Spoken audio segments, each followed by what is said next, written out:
Hello friends, అందరికీ నమస్తే. అందరికీ శ్రావణ శుక్రవారం శుభాకాంక్షలు. నేను ఈ వీడియోలో కలశాన్ని ఎలా డెకరేట్ చేసుకోవాలి అనేది 4 టైప్స్ ఆఫ్ డెకరేషన్స్ మీతో నేను షేర్ చేసుకోబోతున్నాను. సో ఇందులో ఏదైనా మీకు నచ్చితే కనుక మీరు డెకరేషన్ అనేది చేసుకోవచ్చు కలశానికి.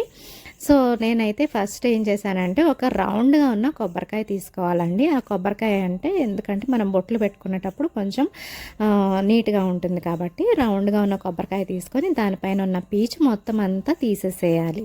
పీచు అంతా తీసేసిన తర్వాత అది కొంచెం వాటర్లో తడుపుకుంటే పసుపు అనేది చక్కగా అంటుకుంటుంది అనమాట. తర్వాత మనము టీ కట్టుకునే స్ట్రైనర్ ఉంటుంది కదా, టీ వడబోసుకునే స్ట్రైనర్, అది తీసుకొని అందులో కొంచెం పసుపు వేసుకొని మొత్తం అంతా స్ప్రెడ్ చేసుకుంటే చక్కగా మొత్తం తడిగా ఉంది కాబట్టి కొబ్బరికాయకి మొత్తం అంతా పట్టేస్తుంది. తర్వాత నేనైతే ఈ డిజైన్స్ అనేవి గూగుల్లో తీసుకున్నానండి. నాకు ఇవి గూగుల్లో కొంచెం ఈజీగా అనిపించింది. సో నేను గూగుల్లోంచి తీసుకొని ఇలా కట్ చేసి పెట్టుకున్నాను. ఇలా కట్ చేసుకొని మనం కుంకుమని ఇలా మనం ఎక్కడైతే కట్ చేసుకున్నామో మొత్తం అంతా స్ప్రెడ్ చేసుకుంటే మనకి అమ్మవారికి బొట్టు ఎలాగైతే పెడతామో అలాగా నీట్గా వచ్చేస్తుంది. సో సింపుల్గా ఈజీగా మనం ఒక 10 to 15 మినిట్స్లో డెకరేషన్ అనేది చేసేసుకోవచ్చు. సో ఇలాగైతే చేసుకుంటున్నాను. ఈ వరలక్ష్మి వ్రతం అనేది అసలు ఎందుకు చేసుకుంటారు ఏంటి అనేది మాకు మా మమ్మీ చెప్పారండి. ఏంటంటే కుండి నగరంలో చారుమతి అనే అమ్మాయి ఉండేదంట. సో తను అయితే లక్ష్మీదేవికి మంచి భక్తురాలు.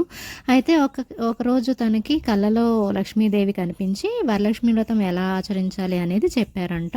ఈ వ్రతాన్ని ఆచరించడం వల్ల తన కుటుంబానికి మంచిగా శ్రేయస్సు కలుగుతుంది, నా దీవెనలు అందుతాయి అని చెప్పేసి దేవత చెప్పగానే తన కుటుంబంతో వాళ్ళ కుటుంబ సభ్యులతో తను ఇలా షేర్ చేసుకుంది, నాకు ఇలా కలలో కనిపించారు అని చెప్పేసి.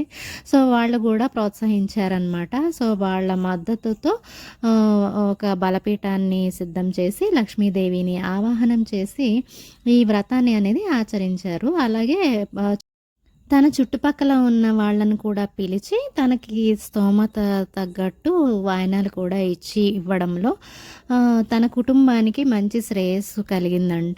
సో అలాగే ఆ ఇంటికి ఆ దేవత అనేది శాశ్వతంగా నివాసంగా ఉండిపోయారు. సో అందుకని ఏ మహిళ అయినా సరే పెళ్లి చేసుకున్న ఆవిడ ఎవరైనా సరే ఇలాగా వ్రతం అనేది ఆచరించి పక్కింటి వాళ్ళని ఎవరైనా 5గురు కానీ 3గురిని కానీ ముత్తైదువుల్ని పిలిచి వాళ్ళకు కూడా ఒక దేవతలాగా మనం అనుకొని పసుపు రాసి కుంకుమ బొట్టు పెట్టి వాయనాలు ఇస్తే కనుక ఆ దేవత అనేది మన ఇంట్లో కూడా అలాగే ఉండిపోతారు అని పూర్వీకులు అలా చెప్తున్నారని మా అమ్మ చెప్పిందండి. సో ఎలా ఉందండి ఈ వీడియో, మీకు ఎలా నచ్చింది ఈ డెకరేషన్ అనేది? మీకు ఏ డెకరేషన్ నచ్చిందో నాకు కామెంట్ సెక్షన్లో కామెంట్ చేయండి. అలాగే మీ ఫ్రెండ్స్కి రిలేటివ్స్కి కూడా ఈ వీడియోని అనేది షేర్ చేయండి. So thank you for watching అండి. Thank you.